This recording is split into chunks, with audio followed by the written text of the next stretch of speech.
Welcome to ఏ9 TV. ముందుగా బులెటిన్లోని headlines. GVMC పరిధిలోని 7వ వార్డులో అభివృద్ధి పనులకు శంకుస్థాపన చేసిన భీమిలి ఎమ్మెల్యే గంటా. తప్పు చేస్తే ఏ పార్టీ వ్యక్తి అయినా చర్యలు తప్పవు, హోంమంత్రి ఫైర్. ఇటీవల మృతి చెందిన టీడీపీ సీనియర్ నాయకుడు మాలేపాటి సుబ్బానాయుడు కుటుంబాన్ని పరామర్శించిన మంత్రి నారా లోకేష్. పెద్ద గనగలపేట సముద్ర తీర కోత నియంత్రణకి ప్రత్యేక చర్యలు తీసుకుంటాము, కేంద్ర మంత్రి రామ్మోహన్ నాయుడు. ప్రతి ప్రభుత్వ కార్యాలయంలో చంద్రబాబు ఫోటో పక్కన తన ఫోటో పెట్టించుకుంటున్నాడు పవన్ కళ్యాణ్.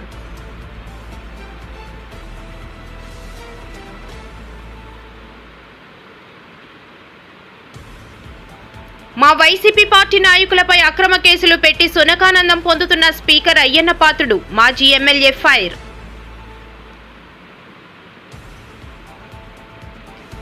ఏఐ టెక్నాలజీతో శ్రీవారి దర్శనాలు సాధ్యం కాదు, మాజీ టీటీడీ చైర్మన్ భూమన. బీజేపీ దొంగ ఓట్లకు వ్యతిరేకంగా రాష్ట్ర వ్యాప్తంగా కాంగ్రెస్ సంతకాల సేకరణ, షర్మిల. జగన్ చేపట్టిన ప్రజా సంకల్ప పాదయాత్ర దేశ చరిత్రలోనే సువర్ణ అక్షరాలతో లిఖించబడింది. విశాఖ జిల్లా భీమిలి నియోజకవర్గ జీవీఎంసీ పరిధిలోని మధురవాడ జోన్ 2 7వ వార్డులో అభివృద్ధి పనులకు సుమారు 7,30,00,000 అంచనా వ్యయంతో శంకుస్థాపన కార్యక్రమాన్ని నిర్వహించారు. అభివృద్ధి కార్యక్రమాలకు భీమిలి శాసనసభ్యులు గంటా శ్రీనివాస్ ముఖ్య అతిథిగా హాజరై వార్డు కార్పొరేటర్ పిల్ల మంగమ్మ, పిల్ల వెంకట్రావు వారు కలిసి సంయుక్తంగా శంకుస్థాపన చేశారు. ఈ కార్యక్రమాన్ని వార్డు పరిధిలోని ఎన్జీఓఎస్ కాలనీలో నిర్వహించారు. ఎమ్మెల్యే గంటా మాట్లాడుతూ ప్రతి వార్డులోనూ మౌలిక వసతుల కల్పనకు అధిక ప్రాధాన్యత ఇవ్వబడుతుందని తెలిపారు.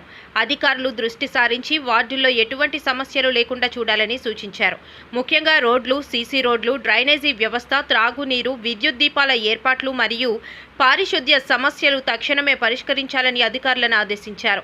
ఈ కార్యక్రమం ద్వారా 7వ వార్డు ప్రజల జీవన ప్రమాణాలు మెరుగుపడతాయని, అభివృద్ధిని ప్రజల చెంతకు తీసుకురావడమే తమ లక్ష్యమని ఆయన స్పష్టం చేశారు. కార్యక్రమంలో స్థానిక కూటమి నాయకులు పాల్గొన్నారు.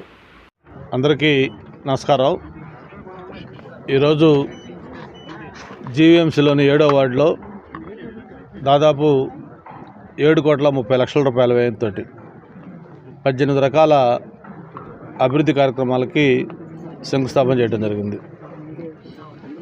అభివృద్ధి అంటే తెలుగుదేశం ప్రభుత్వం అంటేనే అభివృద్ధి అనే విషయం మనం గతంలో కూడా 2014-19 సంవత్సరంలో అప్పుడు ప్రభుత్వం అధికారంలో ఉండగా ఆ 5 సంవత్సరాల పరిపాలనా కాలంలో దాదాపు 4,700 కోట్ల రూపాయలతోటి అనేక రకాల అభివృద్ధి కార్యక్రమాలు, ముఖ్యంగా ఏదైతే ఈ జీవీఎంసీ పరిధిలోని ఈ మధురవాడలో ఉన్న ప్రధాన వార్డుల్లో కోట్లాది రూపాయలతోటి అభివృద్ధి కార్యక్రమాలు చేయడం జరిగింది. ముఖ్యంగా రోడ్లు కానీ, డ్రైన్లు కానీ, లేకపోతే ఇతర పార్కులు కానీ, అటువంటి కార్యక్రమాలు ఎన్నో కూడా మనం చేసుకోవడం జరిగింది.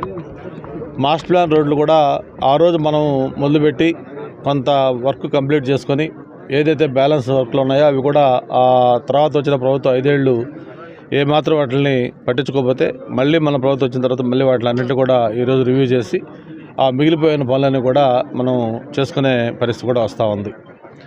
మరి ఇవన్నీ కూడా ఎందుకు చెప్తా ఉన్నానంటే ఈ 16 నెలల పరిపాలనా కాలంలో దాదాపు 150 కోట్ల రూపాయలతోటి ఈ కార్పొరేషన్ పరిధిలో ఉన్న అన్ని వార్డుల్లో కూడా అనేక రకాల అభివృద్ధి కార్యక్రమాలు చేశాం. ప్రత్యేకించి 7వ వార్డులో కార్పొరేటర్ మంగమ్మ నాయకత్వంలో మరి అనేక అభివృద్ధి కార్యక్రమాలకి జీవీఎంసీ ఆమోదం ఇవ్వటం, అవన్నీ కూడా ఈరోజు ఒక్కరోజే 7,30,00,000 రూపాయలతోటి మనం స్టార్ట్ చేసుకున్నామంటే ఎంత పెద్ద ఎత్తున అభివృద్ధి కార్యక్రమాలు అవుతాయో అంతా కూడా అర్థం చేసుకోవచ్చు. ఇందులో సీసీ రోడ్లు ఉన్నాయి, డ్రైనేజీలు ఉన్నాయి, అలాగే బరియల్ గ్రౌండ్స్ ఉన్నాయి. ఇవన్నీ కూడా అన్ని రకాల ఎక్కడ కాలనీలో పబ్లిక్ డిమాండ్ ఉంటుందో, వాళ్ళ అవసరం ఉంటుందో అవన్నీ కూడా కార్పొరేటర్ దృష్టికి తీసుకొచ్చినప్పుడు వాళ్ళు నా దృష్టికి అలాగే జీవీఎంసీ దృష్టికి తీసుకెళ్ళి ఆ వర్క్లని కూడా శాంక్షన్ చేసుకొని అవి కంప్లీట్ చేసుకుంటా ఉన్నాం.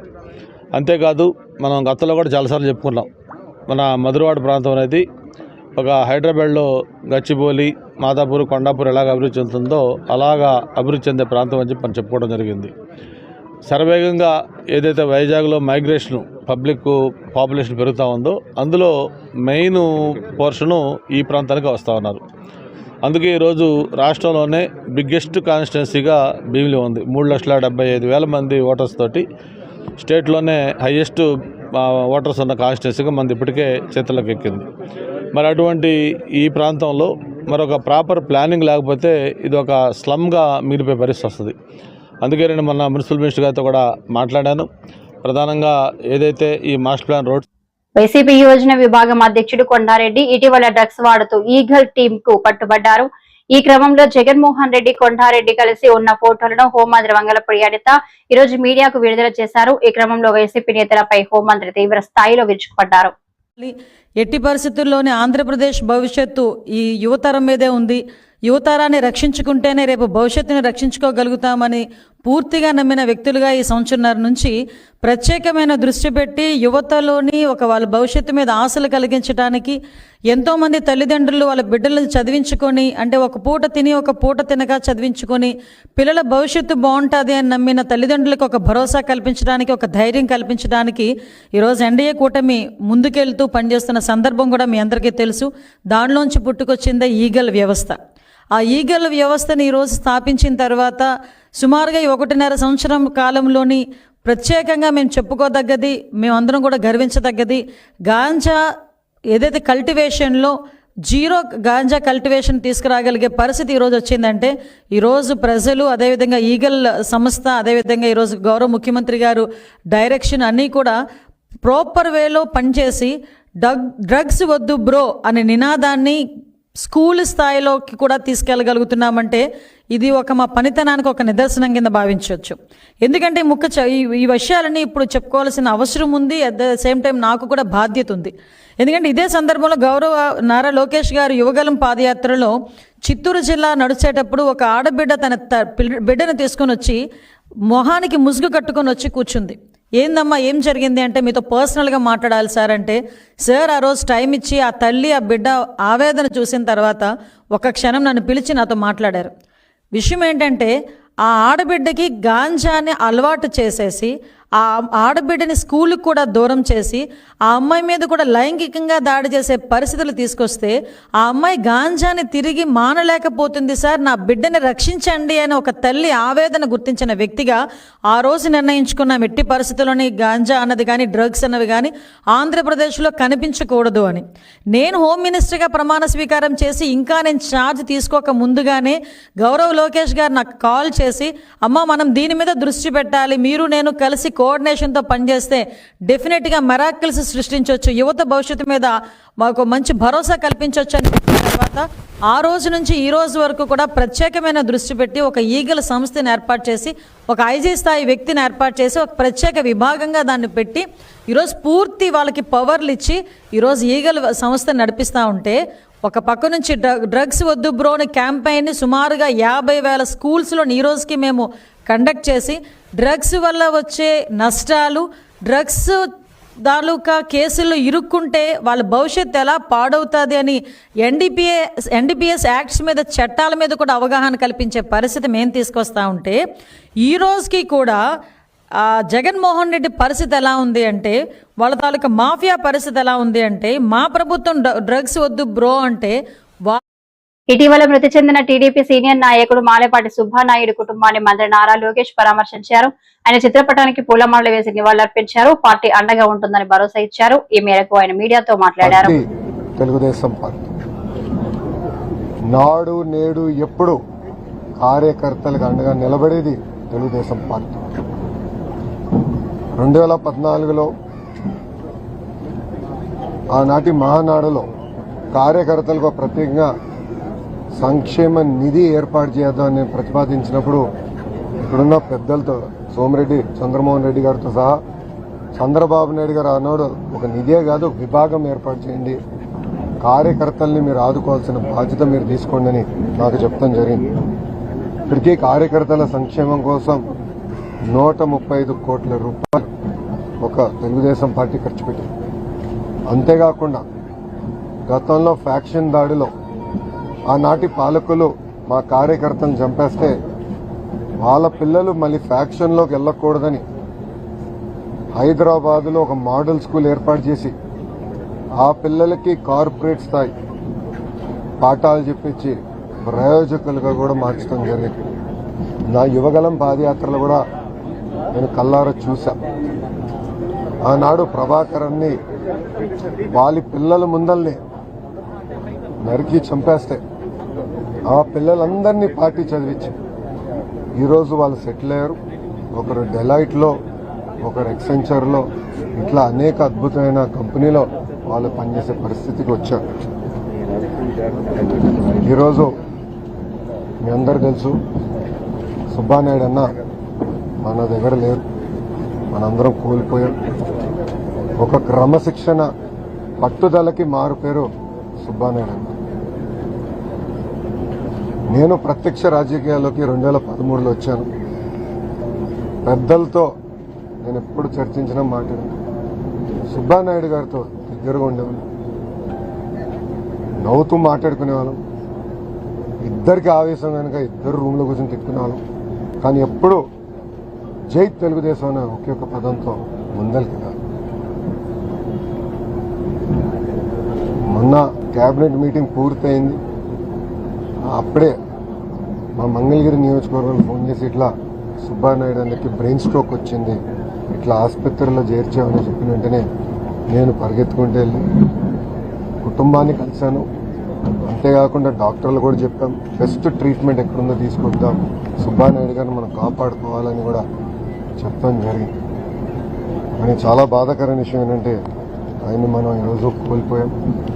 అంతేకాకుండా పెద్ద గనగలపేట సముద్ర తీర కోత నియంత్రణకి ప్రత్యేక చర్యలు తీసుకుంటామని కేంద్ర మంత్రి రామ్మోహన్ నాయుడు చెప్పారు. ఎమ్మెల్యే శంకర్తో కలిసి బీచ్ ను పరిశీలించారు. నాగవల్లి నది సముద్రంలో కలిసే ఈ ప్రాంతం కోతకు గురవుతుందని అన్నారు. అందరికీ నమస్కారం. ఈ రోజు ప్రత్యేకంగా శ్రీకాకుళం రూరల్ మండలంలోని పెద్ద గనగలపేట గ్రామాన్ని విజిట్ చేయడం జరిగింది. ఇది తీరం దానుకొని ఉన్నటువంటి గ్రామం. అయితే రీసెంట్ గా మేము అబ్జర్వ్ చేసింది, నాగావళి నది కూడా ఇక్కడే సముద్రంలో కలవడం వల్ల ఇక్కడ గ్రామం వరకు ఏదైతే బీచ్ ప్రాంతం ఉందో ఇదంతా కూడా కోతకు గురై, మరి ఇప్పుడు బీచ్ కూడా కోతకు గురై వాటర్ అంతా విలేజ్ మీదకి వచ్చే పరిస్థితి వస్తుంది. సో ఇది ఒక అలార్మింగ్ స్టేట్ లో ఉన్నందువలన ఇక్కడ స్థానిక ఎమ్మెల్యే గారు శంకర్ గారు కూడా దీన్ని పలు సందర్భాల్లో విచ్చేశారు, గ్రామస్తులతో మాట్లాడారు, డిపార్ట్మెంట్స్ కూడా తీసుకొని వచ్చాము. కలెక్టర్ గారు కూడా దీని స్పెషల్ విజిట్ ఒకటి పెట్టుకొని సందర్శించారు. ఇక ముందుగా ఈ యొక్క వాటర్ ని విలేజ్ మీదకి రాకుండా, బీచ్ ని కోతకు గురి కాకుండా అరికట్టడానికి కొంత ప్లానింగ్ మనం వేసాం. దానికి కోస్టల్ రీసెర్చ్ సెంటర్ వాళ్ళు కూడా ఒక ప్లాన్ మాకు అప్పచెప్పడం జరిగింది. దానితో పాటు సెకండ్ ఫేజ్ కింద ఇక్కడ జట్టి కూడా నిర్మించాలి. ఇక్కడ ఉన్నటువంటి మత్స్యకారులందరికీ కూడా వేటకి సదుపాయంగా ఉండే విధంగా, వాళ్ళు కూడా ఇన్కమ్ ఎక్కువగా జనరేట్ చేసుకునే విధంగా ఇక్కడ జట్టి నిర్మించాలి. సో ఈ రెండు ప్లాన్స్ ని ఇంటిగ్రేట్ చేసుకొని దీని మీద థరోగా నిధులు కూడా సమకూర్చి ఈ యొక్క ప్రాజెక్ట్ ని ఫినిష్ చేయాలన్న ఆలోచనతో ఇక్కడ విచ్చేసి ప్రత్యక్షంగా ఇది సందర్శించడం జరిగింది. దాంతో పాటు ఇక్కడ ఒక వేరే స్టోరేజ్ షెల్టర్ కూడా ఒకటి నిర్మించుకుంటున్నాం. ఇది కూడా కేంద్రం నుంచి వచ్చిన నిధులతో 1,40,00,000 రూపాయలతో ఇక్కడ ఒక మంచి బిల్డింగ్ కూడా వీళ్ళు వలలు పెట్టుకోవడానికి కానీ, అలాగే ఆప్షన్ కి సదుపాయంగా ఉండే విధంగా ఒక బిల్డింగ్ కూడా నిర్మించుకొని ఆ ఇన్ఫ్రాస్ట్రక్చర్ కూడా ఈరోజు శంకుస్థాపన చేస్తున్నాం. మా తీర ప్రాంతంలో పెద్దగనగలపేట ఒక ప్రాముఖ్యమైనటువంటి గ్రామం. ఎక్కువ మంది మత్స్యకారులు ఇక్కడ ఉన్నారు. వాళ్ళు కూడా తరచూ వేటకి నిరంతరం వెళ్లేటటువంటి మత్స్యకారులు కూడా ఉన్నారు. వాళ్ళకి పూర్తి స్థాయిలో ప్రభుత్వం అండగా ఉంటుందని కూడా ఈ కార్యక్రమాల ద్వారా తెలియజేస్తుంది. ప్రతి ప్రభుత్వ కార్యాలయంలో చంద్రబాబు ఫోటో పక్కన తన ఫోటో పెట్టించుకుంటున్నాడు పవన్ కళ్యాణ్. నారా చంద్రబాబు నాయుడు చేసే తప్పులన్నీ పవన్ కళ్యాణ్ పై కూడా పడుతున్నాయి. ప్రజలకు ఇచ్చిన హామీలన్నీ పవన్ చంద్రబాబు కలిసి ఇచ్చినవే. ఒక్కటైనా నెరవేర్చారా? ఎస్వి సతీష్ రెడ్డి, వైఎస్ఆర్సీపీ ప్రధాన కార్యదర్శి. తెలుగుదేశం వాళ్ళు కూడా చెప్తాండా, ఎస్పెషలీ పవన్ కళ్యాణ్ గారు కూడా చెప్తాండా, ప్రతి ఒక్క కార్యాలయంలో, ప్రభుత్వ కార్యాలయంలో కూడా చంద్రబాబు నాయుడు గారి ఫోటో పక్కన నీ ఫోటో పెడతాండారు. నువ్వు ఆలోచన చేసినావా? ఆయన చేసేటువంటి తప్పులన్నీ నీ మీద కూడా పడుతున్నాయనేటువంటిది. ఈరోజు ఆ రోజు మేనిఫెస్టో ఇచ్చేటప్పుడు మీ ఇద్దరు కలిసి ఇచ్చినారు కదా. ఆ రోజు ప్రజలకు ఇచ్చేటువంటి హామీలు మీ ఇద్దరు కలిసి ఇచ్చింటివే కదా. ఏ హామీ అమలైంది ఒకసారి నేను అడుగుతున్నా. మీకే ఇంత దౌర్భాగ్యము ఒక చంద్రబాబు నాయుడుకు, మీకు తప్ప ఎవ్వడికి దక్కలే. ఎక్కడే కానీ నిరుద్యోగులకు ఉద్యోగాలు ఇవ్వాలా, మహిళలకు మీరు చెప్పినట్టు 18,000 రూపాయల పథకం ఇవ్వాలా. ఈరోజు గ్యాస్ అన్నారు. మీకు ధైర్యం ఉంటే చెప్పండి, ఏ ఊరికైనా పోదాం. గ్యాస్ ఇప్పటి వరకు సంవత్సరానికి 3 సిలిండర్లు అన్నారు. ఎవరో 3 సిలిండర్లు వచ్చినటువంటి కుటుంబాన్ని మీరు చూపిస్తే మీకు సాష్టాంగం పడిపోతాం. మీరు సిద్ధమా? మీరు దానికి సిద్ధమా అని అడుగుతున్నా నేను. ఏ ఊరికైనా పోదాం. రైతుల గురించి డబ్బులు ఇస్తామని చెప్పారు, ఇచ్చినారా? ఇవ్వకుండా కూర్చొని ఏమీ లేకుండా మీ అంతకు మీరే కూర్చొని విజయోత్సవ సభలు అనంతపురంలో కూర్చొని సూపర్ 6 సూపర్ హిట్ అని ఎక్కడికి పోతాండ్రు మీరు? మీ కాళ్ళకు మీరే దండాలు పెట్టుకొని, మీ కాళ్ళకు వంగి మీరే దండం పెట్టుకొని మీరే దేవుళ్ళు అనుకుంటే సరిపోతుంది అది? ఇటీవల కాలంలో జగన్మోహన్ రెడ్డి గారు 18 సార్లు ప్రెస్ మీట్ పెట్టారు. 18 సార్లు ప్రెస్ మీట్ పెట్టినప్పుడు అనేక ప్రశ్నలు, ఈ యొక్క ప్రభుత్వ వైఫల్యాలు, ప్రజలు పడేటువంటి ఇబ్బందుల గురించి సాక్ష్యాలతో ఆధారాలతో కూర్చొని చూపించి ప్రెస్ మీట్ పెడితే ఒక్క ప్రెస్ మీట్కైనా ఆయన సంధించినటువంటి ఒక్క క్వశ్చన్కైనా మీరు సమాధానం చెప్పారా అని చెప్పి నేను అడుగుతున్నా. ఒక్క ప్రశ్నకు ఒక్క ప్రెస్ మీట్ కన్నా మీరు సమాధానం చెప్పారా? చెప్పకపోగా మీ యొక్క పేడ్ ఆర్టిస్ట్నో ఎవరో ఒకరు ఉంటారు మీ దగ్గర పనులు జరిపించుకునేదానికో, లేకుంటే వ్యక్తిగతంగా లాభాలు పడేదానికి ఎవరన్నా కొంతమంది చౌకబారు వ్యక్తులు ఉంటే వాళ్ళతో కూర్చొని రకరకాల స్టేట్మెంట్లు. ఈరోజు ఎంత దౌర్భాగ్యంగా ఉంది, ఎంత దారుణంగా ఉందంటే, ఒక బీజేపీకి సంబంధించినటువంటి ఒక ఎమ్మెల్యే ఈరోజు జగన్మోహన్ రెడ్డి గారి గురించి, జగన్మోహన్ రెడ్డి గారి కుటుంబం నుంచి భారతి గారి గురించి మాట్లాడడము అసలు జగుర్పు వస్తుంది. ఎట్లొస్తాయా నీకు ఇట్లా మాట్లాడేదానికి? మా వైసీపీ పార్టీ నాయకులపై అక్రమ కేసులు పెట్టి చునకానందం పొందుతున్న స్పీకర్ అయిన పాత్రుడు అని ఫైరైన మాజీ ఎమ్మెల్యే ఉమాశంకర్ గణేష్. ఈ మేరకు స్పీకర్ అయ్యన్న పాత్రుడు అని ఫైరైన మాజీ ఎమ్మెల్యే ఉమాశంకర్ గణేష్ ఈ మేరకు ఆయన మీడియాతో మాట్లాడుతూ, ఎటువంటి తప్పులు చేయకపోయినా మా కార్యకర్తలపైన, నాయకులపైన తప్పుడు కేసులు బనాయించి జైల్లో పెడుతున్నారని వాపోయారు. అందరికీ నమస్కారం అండి. ఈరోజు నర్సీపట్నంలో ఒక ఉన్నతమైన స్థానంలో ఉన్న చింతకాల అయ్యన్న పాత్రుడు మా పార్టీ నాయకులపై, కార్యకర్తలపై తప్పుడు కేసులు, అక్రమ కేసులు పెట్టి మరి సునకానందాన్ని పొందుతున్న సంగతి మీ ద్వారా తెలియపరచడం జరుగుతుంది. ఎందుకంటే మొన్న మాకరుపల్లి మండలానికి సంబంధించి బైవరం గ్రామంలో మా పార్టీ నాయకుడు మరి సుకల శ్రీనివాసరావు ఆ గ్రామంలో వీఆర్ఓ దగ్గరికి వెళ్లి, ఆ గ్రామంలో ఉన్న వీఆర్ఓ దగ్గరికి వెళ్లి మరి ఏదైతే ఓట్లు ఉన్నాయో కేవలం వైఎస్ఆర్ పార్టీకి సంబంధించిన వాళ్ళే తొలగిస్తున్నారు, టీడీపీ వారు ఎందుకు తొలగిస్తారని చెప్పి మాట్లాడుతున్న సమయంలో పక్కనే ఉన్న తెలుగుదేశం పార్టీ నాయకుడు, ఆ గ్రామానికి చెందిన లాలం సీతారామతేజ, ఆయన ఏదైతే అందామో ఆయన వెంటనే మా పార్టీ నాయకుడిపై దౌర్జన్యం చేయడమే కాకుండా, కొట్టడమే కాకుండా తిరిగి మరి వీఆర్ఓ మీద ఒత్తిడి తీసుకొచ్చి 1వ తారీఖున మరి 11 గంటలకు సంఘటన జరిగినట్లుగా ఒక ఫిర్యాదు చేయడం జరిగింది ఈయనపై. అంటే ఎప్పుడు ఇచ్చారంటే ఫిర్యాదు 1వ తారీఖున 11 గంటలకు జరిగితే ఈ 2వ తారీఖున రాత్రి 8 గంటలకు ఇచ్చారు. అంటే సుమారుగా 33 గంటల తర్వాత ఒక 5 కిలోమీటర్ల దూరంలో ఉన్న పోలీస్ స్టేషన్లకి వెళ్లడానికి 33 గంటలు పట్టింది. అంటే కేవలం వీఆర్ఓ మీద ఒత్తిడి తీసుకొచ్చి మరి మా పార్టీ నాయకుడి మీద కేసు పెట్టడం జరిగింది. ఇప్పుడు 2వ తారీఖు నైట్ అయినప్పటికీ కూడా 1వ తారీఖున ఏదైతే 11 గంటలకు జరిగిందో ఆ రోజు సాయంత్రమే మరి స్థానిక మరి ఎస్ఐ గారు మా పార్టీ నాయకుడిని మరి స్టేషన్కి రప్పించారు. సాయంత్రం 5 గంటలకి రప్పించి రాత్రి 9 గంటల వరకు కూడా పోలీస్ స్టేషన్లో కూర్చోబెట్టారు. మర్నాడు 2వ తారీఖున కూడా ఉదయం 10 గంటలకి వెళ్తే 2:30కి వదిలి 1 గంట భోజనానికి పంపించి మరి రాత్రి 8 గంటల వరకు కూర్చోబెట్టారు. అలాగే 3వ తారీఖున కూడా ఉదయం 10 గంటలకు వెళ్తే 2:30 వరకు కూర్చోబెట్టి 1 గంట గ్యాప్ ఇచ్చి భోజనానికి రాత్రి 8 గంటల వరకు కూర్చోబెట్టారు పోలీస్ స్టేషన్లో. అలాగే 4వ తారీఖున కూడా ఉదయం 9:30 గంటల. బీజేపీ దొంగ ఓట్లకు వ్యతిరేకంగా రాష్ట్ర వ్యాప్తంగా కాంగ్రెస్ సంతకాల సేకరణ చేపట్టింది. ప్రజల నుంచి సేకరించిన సంతకాలను హస్తం నేతలు ట్రక్కుల్లో ఢిల్లీకి పంపించారు. కాంగ్రెస్ పార్టీ రాష్ట్ర కార్యాలయం వద్ద ఏపీసీసీ చీఫ్ వైఎస్ షర్మిలారెడ్డి ట్రక్కును జెండా ఊపి ప్రారంభించారు. ఓట్ చోర్, గద్దీ చోర్ అంటూ నినాదాలు చేశారు. ఈ సందర్భంగా షర్మిల మాట్లాడుతూ, మొత్తం ఉన్నదే 2 కోట్ల ఓట్లయితే దాంట్లో 25 లక్షల ఓట్లు దొంగ ఓట్లే. అంటే 8 మంది ఓటర్లకు 1 ఓటర్ 1 ఓటు దొంగ ఓటు. ఎంత ఆశ్చర్యం! అసలు హర్యానాలో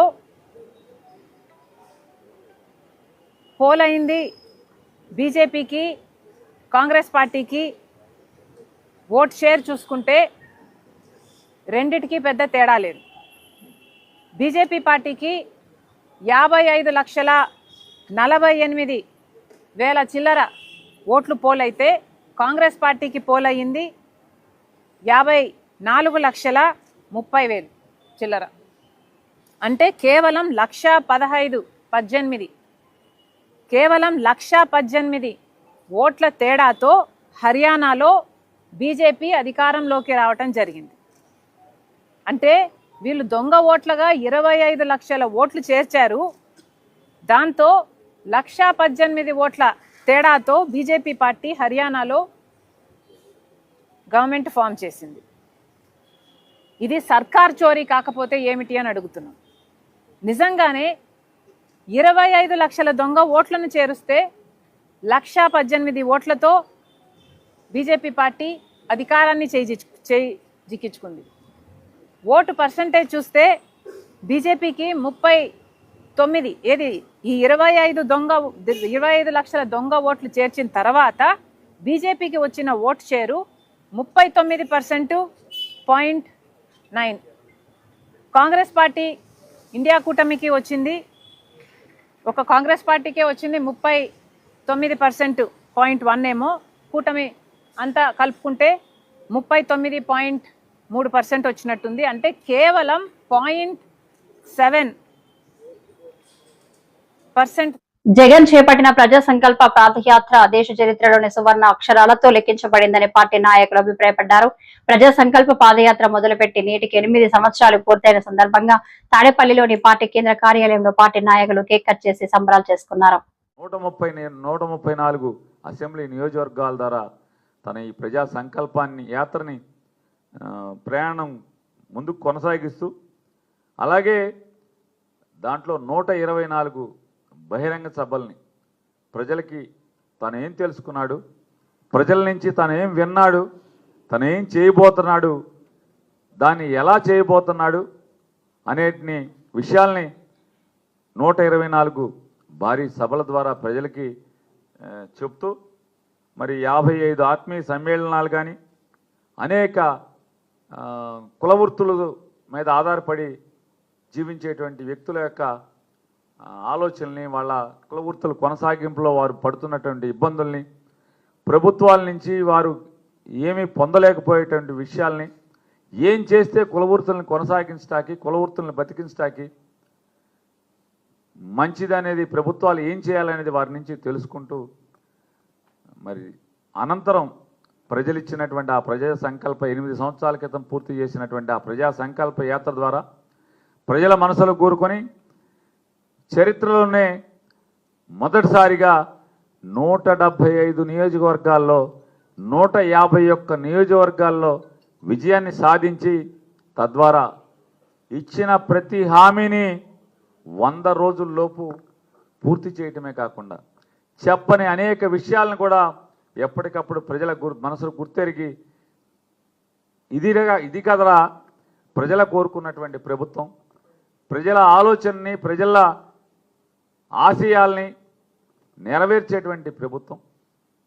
తను ఒకటే నమ్మాడు. ఆ రోజున పాదయాత్రలో చూసినటువంటి పాదయాత్రలో సుదీర్ఘంగా 3,648 కిలోమీటర్లు నడుస్తూ, అన్ని గ్రామాల్లో నడుస్తూ, ప్రజల యొక్క చేయి పట్టుకుని చేతిలో చేయి వేసి నడుస్తూ, ప్రజలు తన గుండెల్లో ఉన్న బాధని ఆత్మీయుడి కింద భావించి ఆడపిల్లలు, ముసలివాళ్ళు, వయోవృద్ధులు, పిల్లలు ఎంతోమంది వారికి చెప్పుకున్న